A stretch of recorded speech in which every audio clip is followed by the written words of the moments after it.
Okay.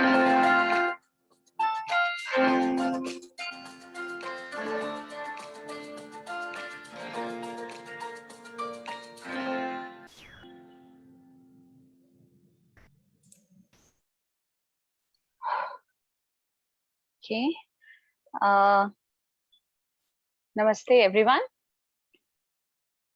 Myself, Hina Sharma.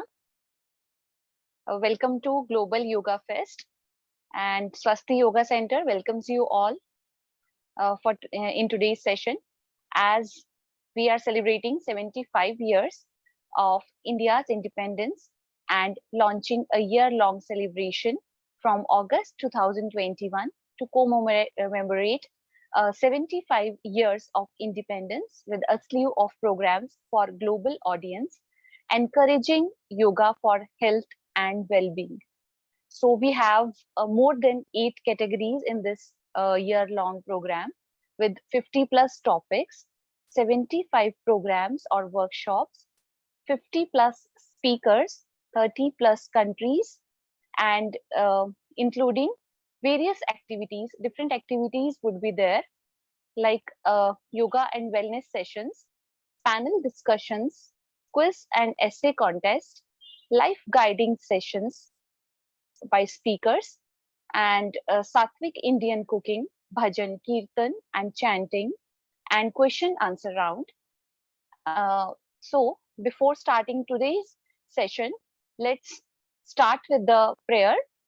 So, I would request you all to sit straight, spine straight, keeping your eyes closed, hands on your knees in Dhyan Mudra. Thumb should be touching your first finger. We are going to chant Omkar for 3 rounds. Take a long inhale.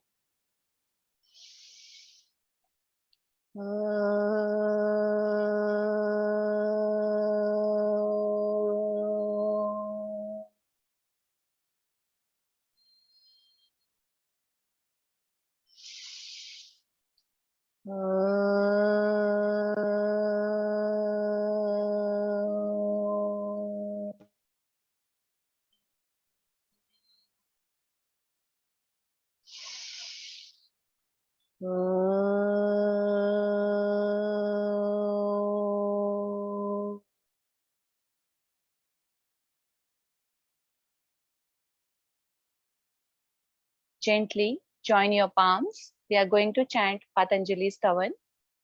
Inhale.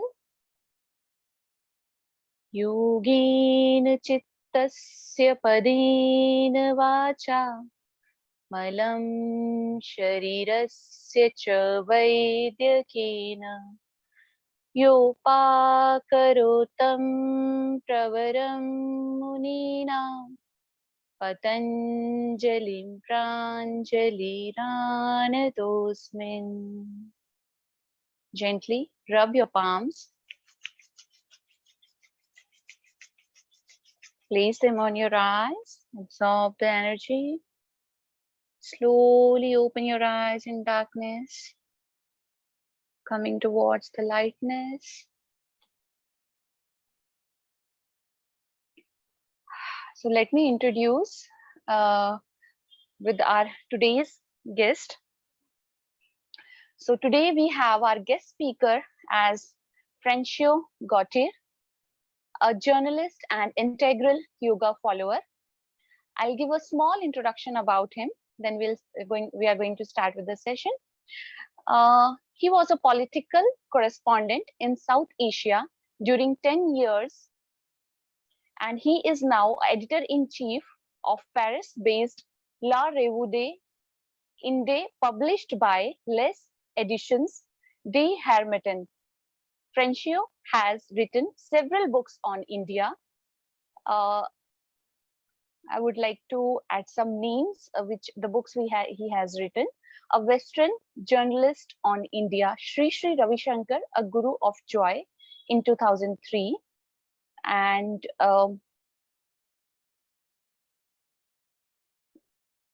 Entirely New History of India. So in 2021. So there are a lot of books he has written. Francio is also building a museum of true Indian history in Pune. The museum is called Shivaji Museum, which is situated in, I think, nearby Shaniwar Wada in Pune. So I would request you all, if you can visit the museum with your kids or your family, it would be great. The museum is really very good. It explains the history of India. And Friendship, who is been married for 25 years to Namrita, shuttles between Pondicherry, Pune, and Delhi.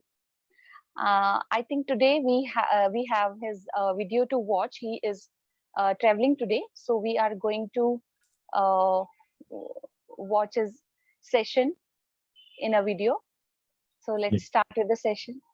So before we start with the interview that we were blessed and we have conducted with him, as Hinaji rightly said that today he is traveling and he is going back to France. So he is very much busy. So he gave time a couple of days before and we had his interview. So before we move on to the interview, we will just look at the work that he has done. At the age of 19, he came to India and he has fallen in love with our country, and he is more Indian than us. He has more pride in our national heroes, on Shivaji Maharaj, by going door to door, taking donations. He has built up a museum for Shivaji Maharaj, which is worth more than around 15 crores. And let's see his journey and the making of the Chhatrapati Shivaji Maharaj Museum, which is there in Pune. So as Hinaji rightly said, it's a matter of pride that we all Punekar should take. And definitely we have to take our kids to the museum so that we understand the legacy that we all own. So over to the video.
Bharat Mata Mandir that is established in Sri Chhatrapati Shivaji Maharaj. The goddess Bharat Mata giving close to God.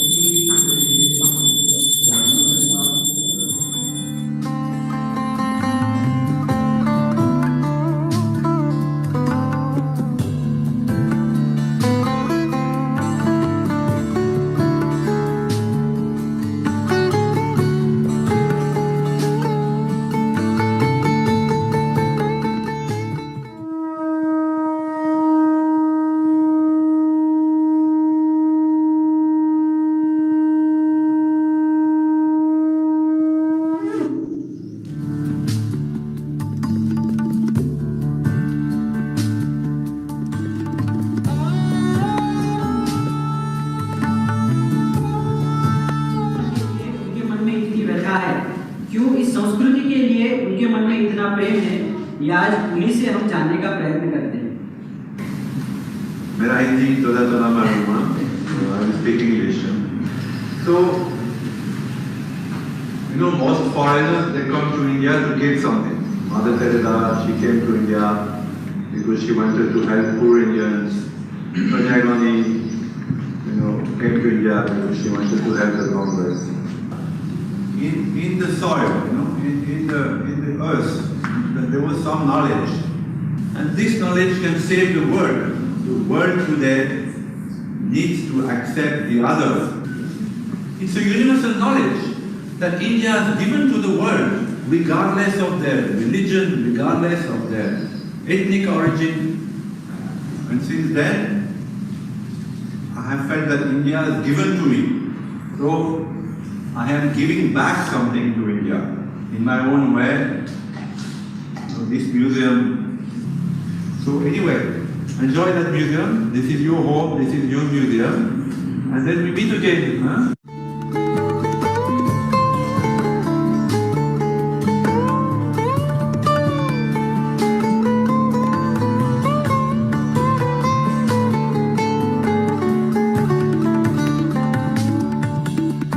The museum has so much of detailed scientific historical evidences.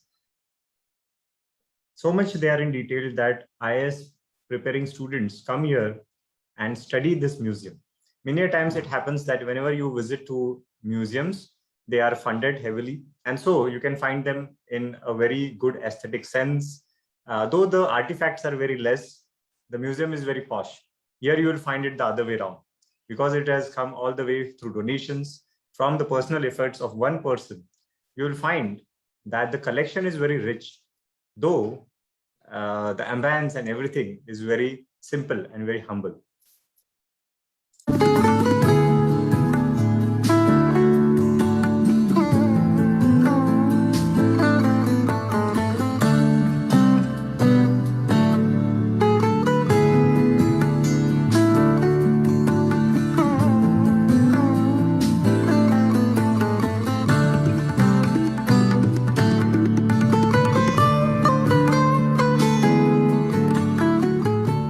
This is the latest building of the Shivaji Maharaj Museum. It's dedicated to Dr. Kiri Joshi.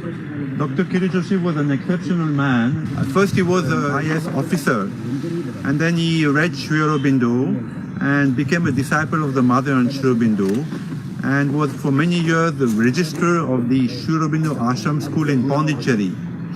And then the mother asked him to go back to Delhi, and became education secretary of Indira and then Rajiv Gandhi. He was also a Vedic scholar and a philosopher.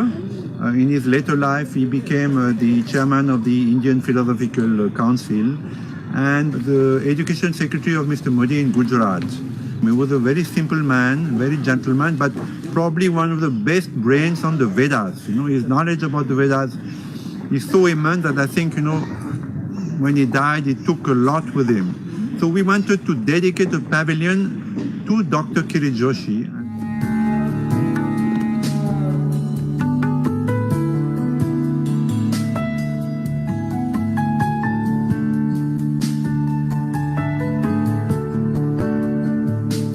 So this is our latest exhibition. It's a quick look at Indian history from proto-history till today. And it's been done by a gentleman called Mr. Raj Mohanka in the US, who is an expert on Indian history. And we just opened it last week. I think it's probably one of the most comprehensive exhibition on Indian history that is true Indian history, not the Indian history that you read in books, but the one that actually happened. We are happy about it because first it's a new pavilion dedicated to our friend Dr. Kiri Joshi, and also having a overall look at Indian history.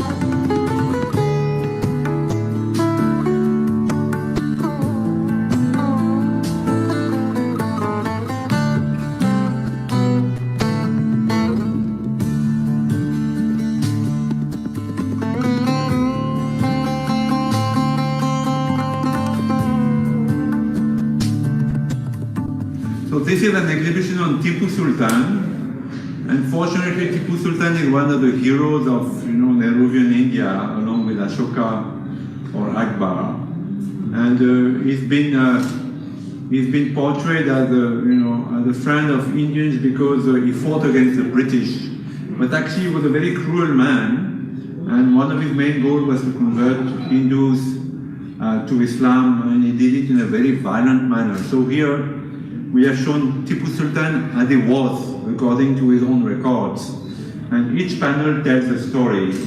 And this is one of our latest exhibitions.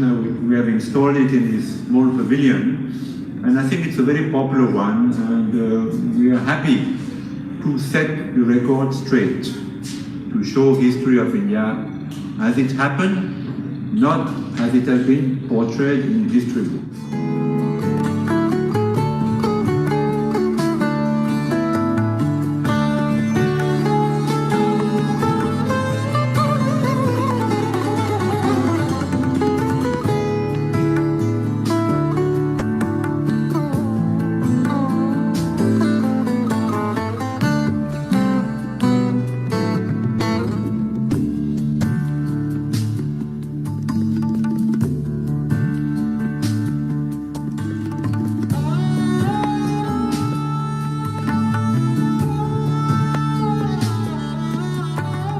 The whole of this campus was actually a barren land. In this decade, so much of work has been gone in, trees have been planted, and a lot of hard work has been gone into the erection of this particular museum.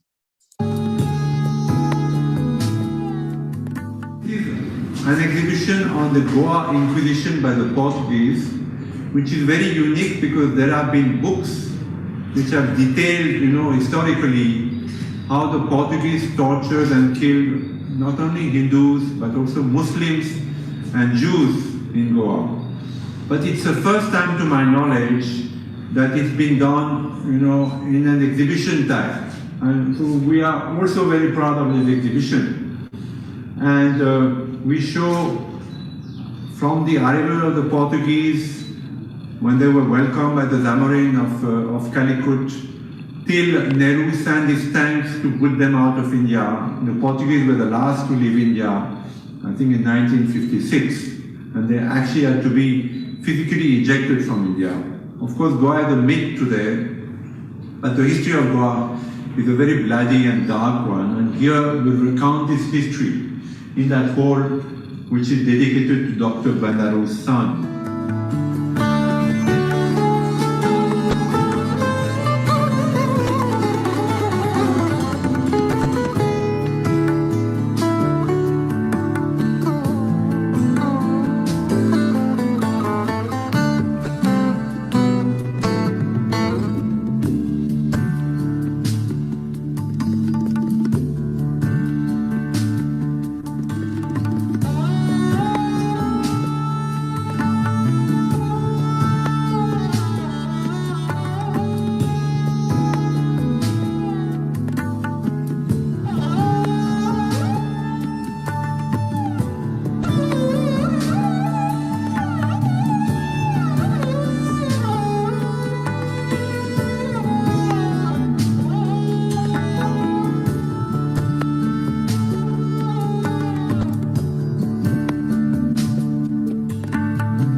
now we'll start with today's presentation, the interview that we have.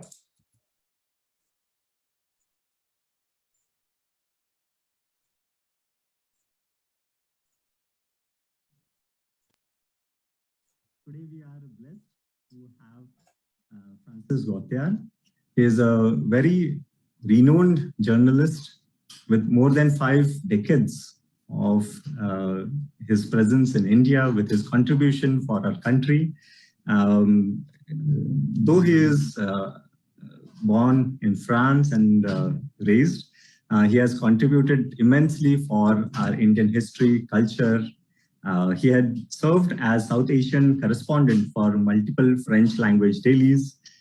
He has established his NGO, which is named as Foundation for Advancement of Cultural Ties. And through this, we have a very wonderful museum, which is there in Pune, called as Shivaji Maharaj Museum.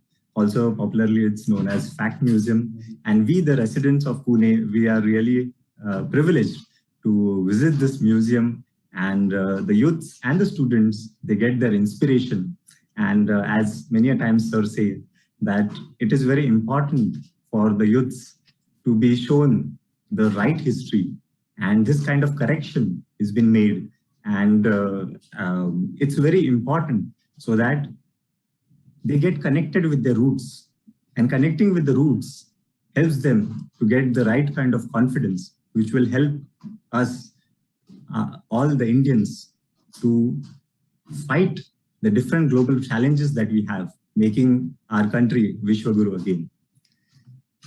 Our guest speaker today has been felicitated with various kind of awards.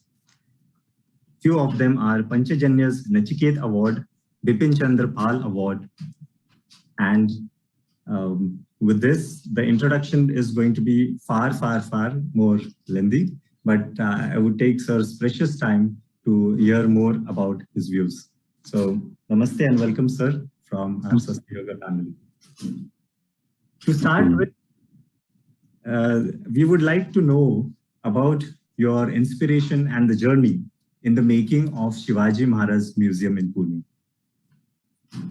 All right, so I can say that when I covered Kashmir as a correspondent, and I saw the ethnic cleansing of the Kashmiri Hindus, it opened my eyes, and then I started studying Indian history.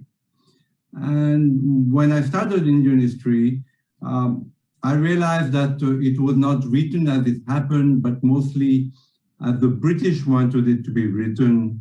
And unfortunately, in 1947, for good and bad reason, Mr. Nehru chose to continue with the perspective that the British had put on Indian history, that is, sweep under the carpets the great heroes and heroines of India, and promote people who are actually not always good people, like Aurangzeb or Tipu Sultan, or so many of them, even Akbar for that reason, or even Ashoka, who were not the heroes that they've been depicted. So first I did an exhibition on the Kashmiri Pandits, which I opened in Delhi in Habitat Center with Sri Sri Ravi Shankar and Mr. L.K. Advani.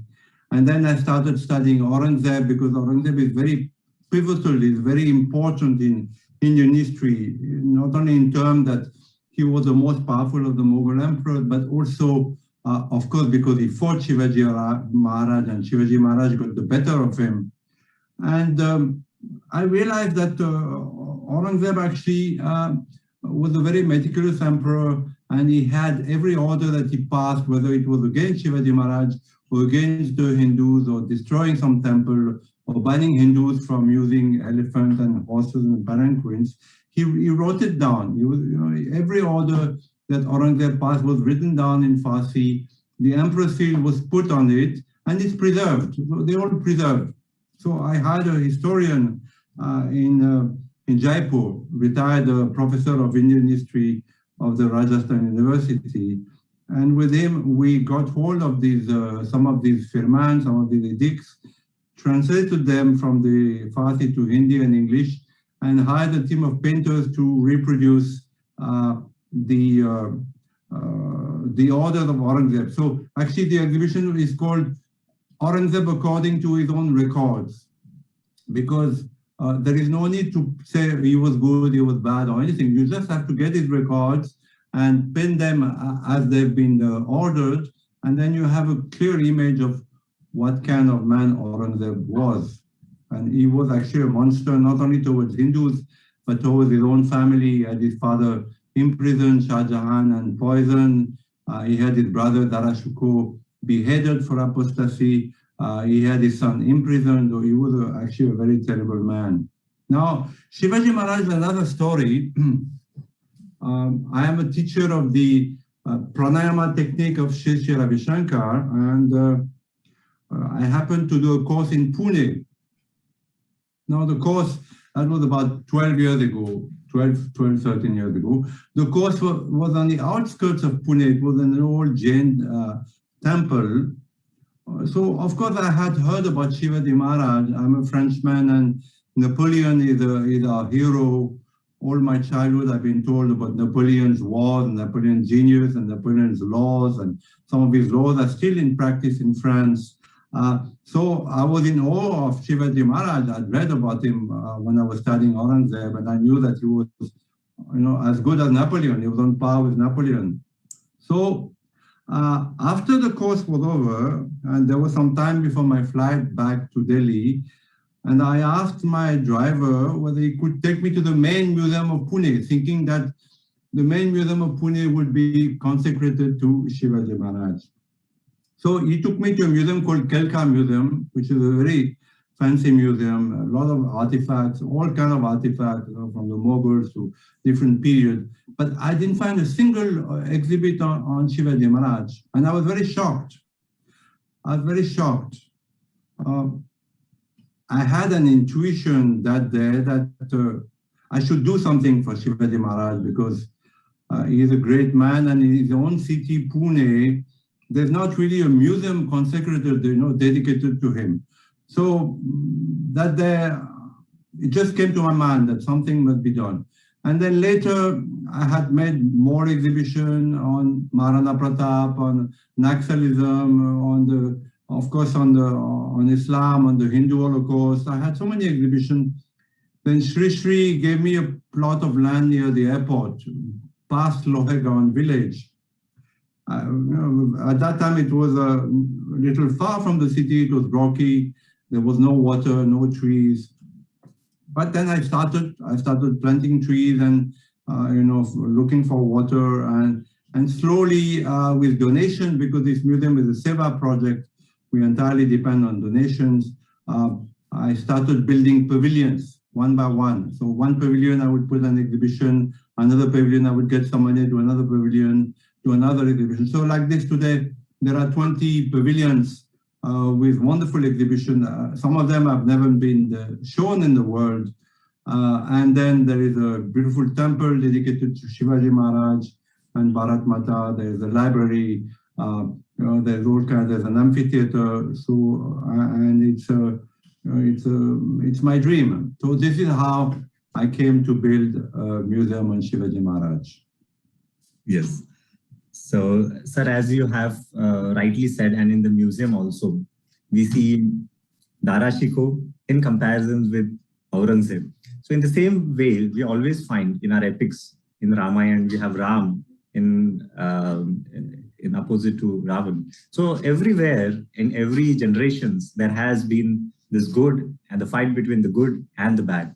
So in the yogic perspective, what are the important findings that we as the young, the youths of the country can take from Dara Shikoh, Maharana Pratap, Shivaji Maharaj? Which of these qualities are missing in today's generation, where we can learn from them? See, today you have to feel Indian. Before feeling I'm a Hindu, I'm a Muslim, I'm a Parsi, I'm a Jain, you have to feel Indian. If you look at the United States or France, everyone is proud to be a Frenchman. Every Frenchman is proud to be a Frenchman. Every American, whether it's from different ethnic origin, Chinese, Mexican, Korean, feel proud to be an American. This is what is missing in India: a sense of nationalism, a sense of dedication to the country.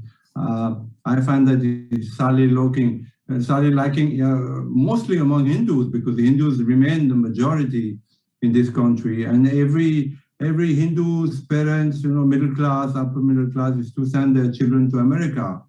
And often the children don't come back and they were lost to India. The greatest brain drain in the world is that of India and of Hindus because of a lack of nationalism. So it's important that Indian education is grounded more into glory of, the glory of Indian history, because it's a very glorious history. Of course, there is a bloody side of it, but overall, it's a glorious history.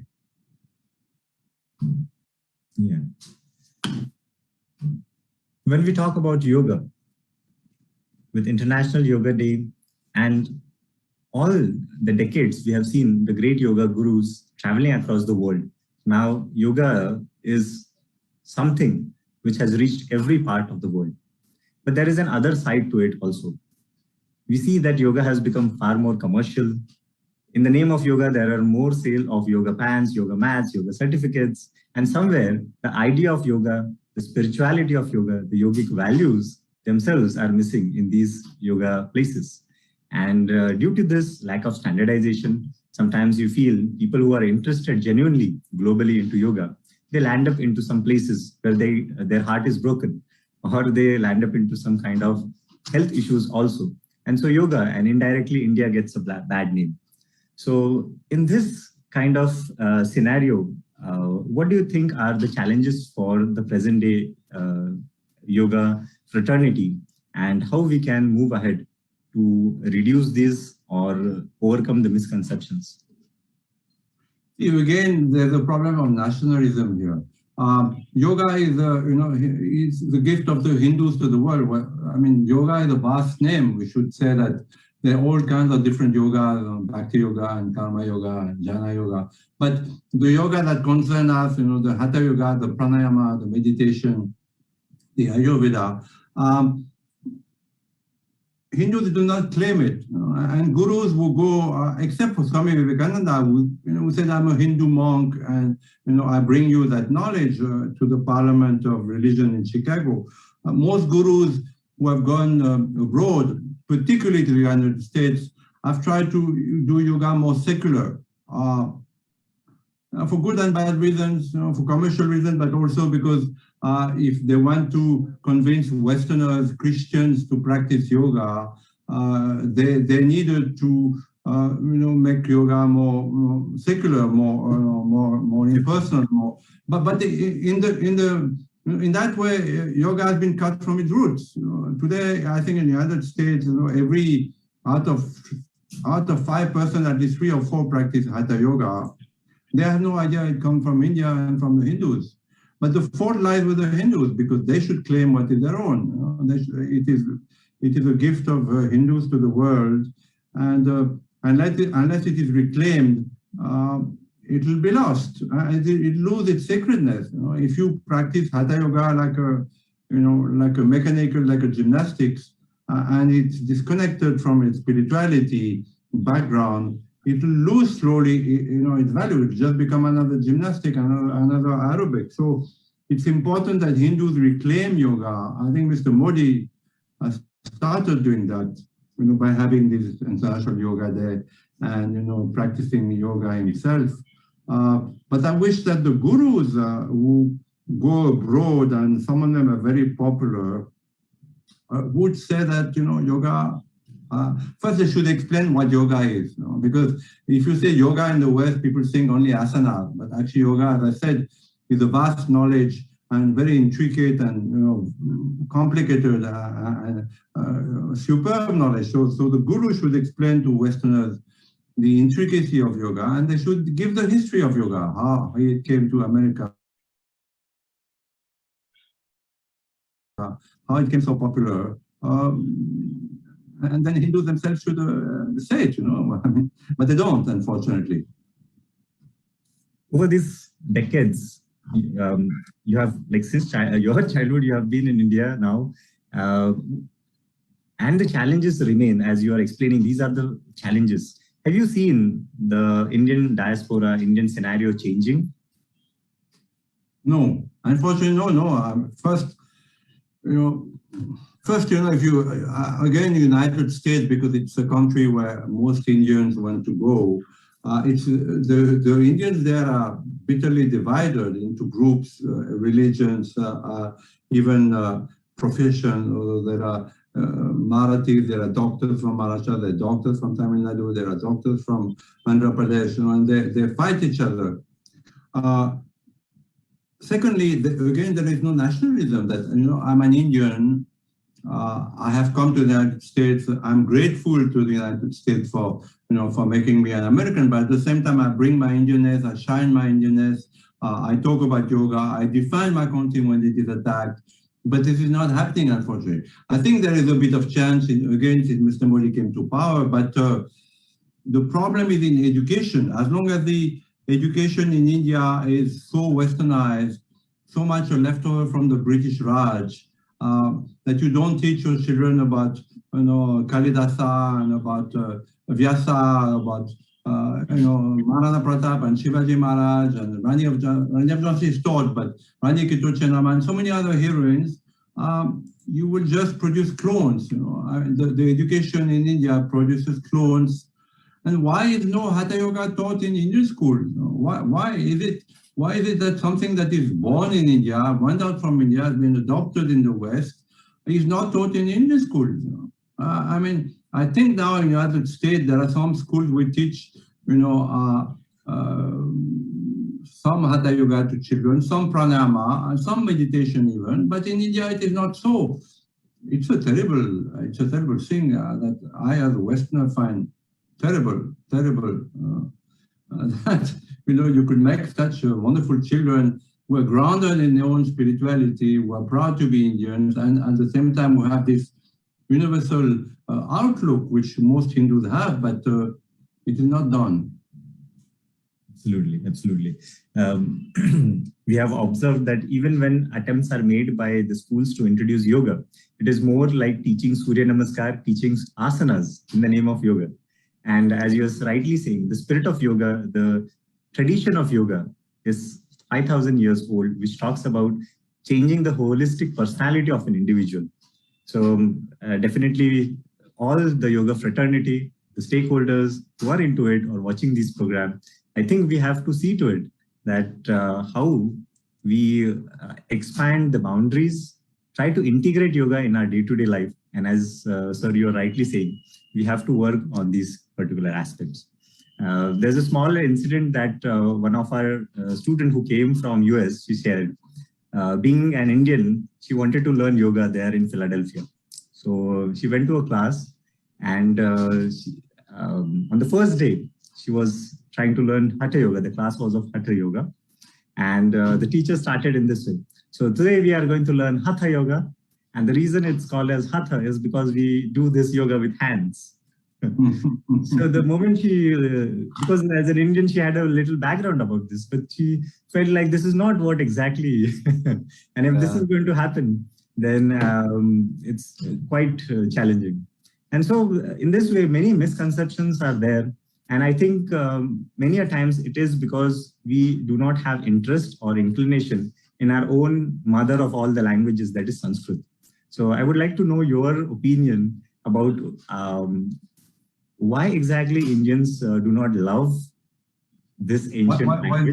Why that? Repeat the question. Why we Indians do not love and practice Sanskrit in our own day-to-day life, or why we are not that much inclined towards this, or why is it not integrated in our education system so that we that love and affection is created towards this. Right. No, Sri Aurobindo said, that Sanskrit ought to be the unified language of India. He said it many times. He said it in 1947 or so. Of course, Mr. Nehru was not interested in that. And but Sri Aurobindo also said that Sanskrit ought to be simplified, so that the common people could speak it the way Hebrew. When the Jewish people got scattered in the 7th, 8th century, they got scattered all over the world, and so they lost the Hebrew. They started speaking something called Yiddish, which is like a bastard version of Hebrew. So when Israel was created in 1948, the prime minister, who was a visionary, Ben Gurion, he said, okay, he took a team of scholars and said, you sit down in that room and to take as long as you want, but you simplify Hebrew, modernize it so that it can be the national language of Israel. And they did it. And today, the whole of Israel and even Jews all over the world speak Hebrew. But this was not done. And of course, now if you try to impose Sanskrit, students in India now are very westernized and modernized, and they will think that it's an imposition of a dead language. But every scientist has said that Sanskrit is such a wonderful, extraordinary language of such mathematical and and even software precision that it should be. I don't know whether it's not too late, though. I don't know whether it's not too late. The damage seems to be done.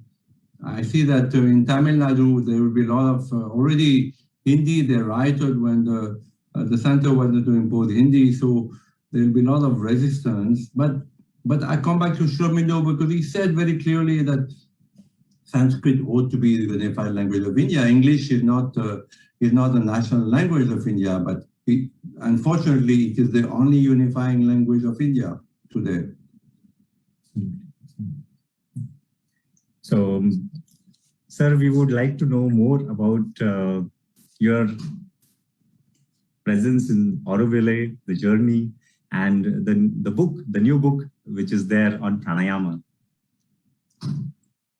Yeah, so when I came to India first, I drove from Paris to Pondicherry, and I met the mother of Pondicherry, who was Sri Aurobindo's companion. She was still alive then. And of course, this was a great turning point in my life. And but she passed away. And when she passed away, I was lost for some time, because when you lose a guru, you feel lost.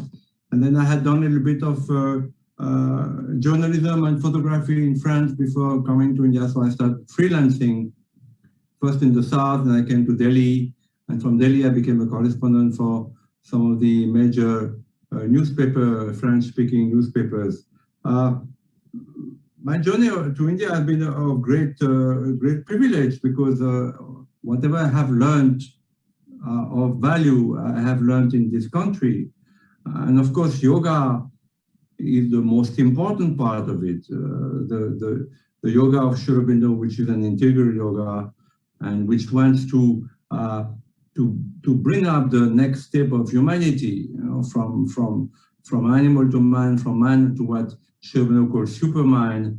And Sri Aurobindo said all life is yoga. So I consider that yoga is also India's greatest gift to the world, that ultimately, as Sri Aurobindo and Swami Vivekananda said, India should and will become the spiritual leader of the world, and that the world will look at India with new eyes. So this has been my goal and my endeavor and my aspiration. Great. So the final take-home message that we would like to have you for our yoga sadhakas. So what are those 5 or some key important message that you would like to give, which will help us all to make our Bharat Vishwaguru, leading the world and making this world a better place? First, India has to become a superpower, so that her knowledge goes forth to the world, because that knowledge is the last one in the world. Who am I? What happens when I die? What is and why God manifests himself or herself at different times using different names? What is Dharma? What is Karma? All this knowledge used to be, thousands of years ago in many countries, in Greece, in Egypt, in Mesopotamia, and so many other countries, even among the Celts in Europe. But it's been lost. It's been lost. So India, in spite of many traumas and lots of invasion, held on to that knowledge, thanks to the Hindus. But for that knowledge to really go out of the world, India must become a superpower, because at the moment in Asia, China is respected. China, which has Mao Zedong actually annihilated most of the Chinese spirituality and even the Tibetan one for that matter. So at the moment, the world respects China, but they don't respect India enough. And this makes me very sad. So unless India becomes an economic and political and military superpower, it will not get that respect that it needs for that knowledge to go out. So the first thing is India has to become a superpower. So the second thing is Indians have to be proud to be Indians, which is not the case at all today, because we see that when Indians go to the United States, the only thing they want to do is to merge in the American way of life. They just want to become more American than the Americans. Even in India itself, India wants to be more democratic than democracies in the West. India wants to be more, liberal than the liberals. So it's a colonized mind. The mind of the Indians have been colonized. So unless this mind is decolonized, by learning more about your history, by practicing yoga, by feeling your roots, by being proud of your roots, India will not become a superpower. So I'm a believer of, I'm a great believer of yoga, and I'm a great believer of India, but it's also up to Indians themselves to rise up to the challenge. Okay? Absolutely, absolutely. As the philosophy of Karma Yoga talks about. Exactly. Nobody can, even God cannot help you unless and until you help yourself. Absolutely. So we have to work on ourselves. And this was really a fun, wonderful and fantastic session, having the words of wisdom from you. Thank you very much. Thank you very much. Namaste. Namaste. Yes, so that was all from Francis Gautier. And at the end today, I would just check if he has arrived, but he's still, he's not there. Like he just said he could try, but I think he couldn't make it. So a big round of applause to Francis Ji. I would like just request you all to unmute yourself and give a big round.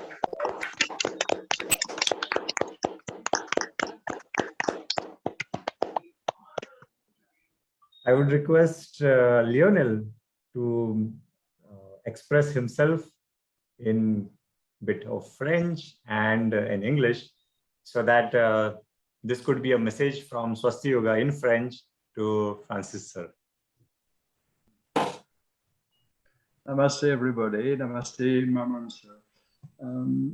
Je voudrais juste déjà dire que je suis surtout très fier d'avoir un compatriote tel que François Gautier.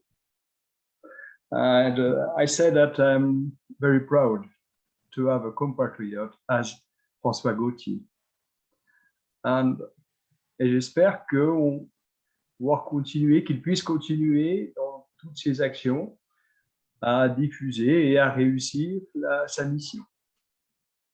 And I hope that François Gautier could be continue in this action to share the Indian knowledge. Thank you, sir. Thank you, Leonard. Thank you. I would now request Hina Ji to continue with the session. Yeah, thank you, sir. Mesmerizing session it was. I would request everyone, if whoever is listening this session, try to visit that museum, so that at least we can visit it in our own city.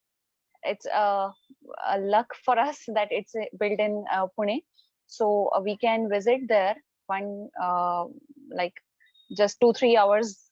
We need to visit the museum with our kids or the family, so that at least we can teach our kids for our about our roots and our history. Maybe we can make a declaration at last, here that on behalf of Swasti Yoga family, we will arrange a study tour to the Chhatrapati Shivaji Maharaj Museum.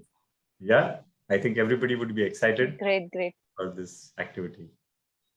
Pranam Gurudev. Definitely, sir. Pranam Bankim ji. Yes, today we are going to Namaste, have. namaste. Yeah, Yes, I just cannot resist. Okay, let me please, just please. give me a second.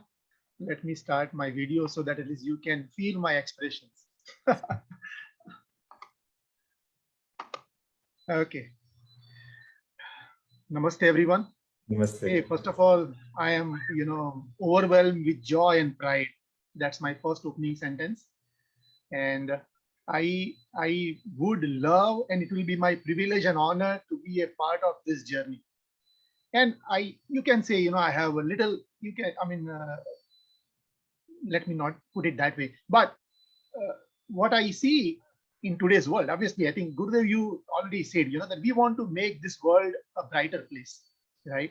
And first thing is, the Gnan, okay? The first comes the Gnan.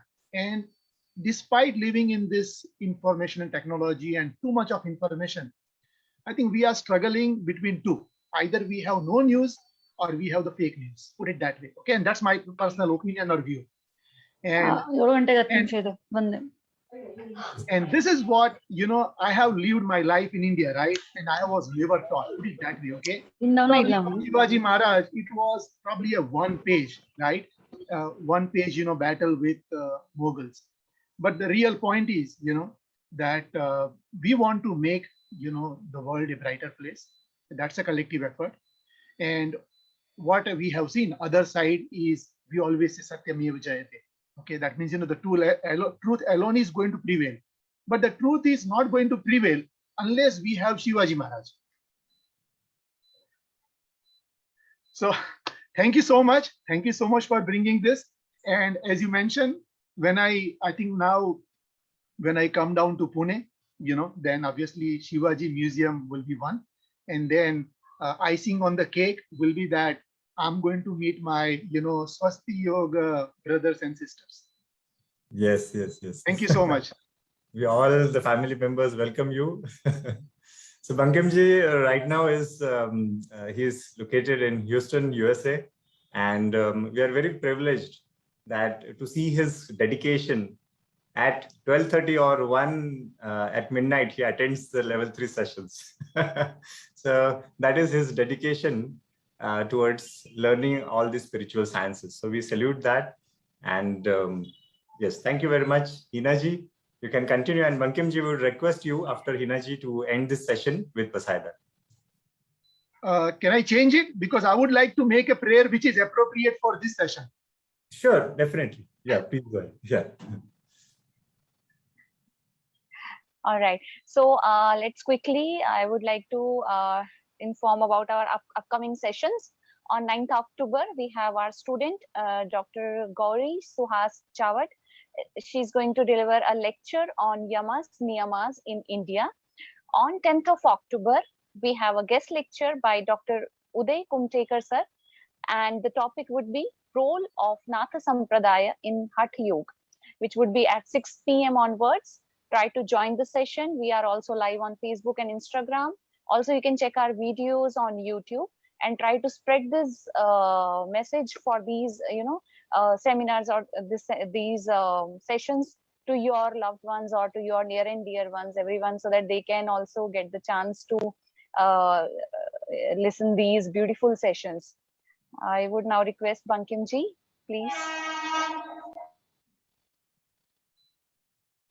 Sangachadvam samvadadvam samvo manansi janata. Sangachadvam samvadadvam samvo manansi janata. Deva bhagam yatha purve sanjanana upasate. Sangachadvam samvadadvam samvo manansi janata. Samano mantra samiti samani. Samanam mana sahachittamesham havisha juhomi. Sangachadvam samvadadvam संवो मनांसि जानता समानीव आकृति समाना हृदयानि वः समानमस्तु संगच्छध्वं संवदध्वं संवो मनांसि जानता. What this means is we walk together, we speak together like the Devas did. And that is the need of the hour. And that's why I asked, requested Guruji to change this prayer. That means our hearts, our minds, all are on the same page. And that is the need of the hour to make this world a brighter place. Thank you so much. Thank you very much, everyone. See you soon.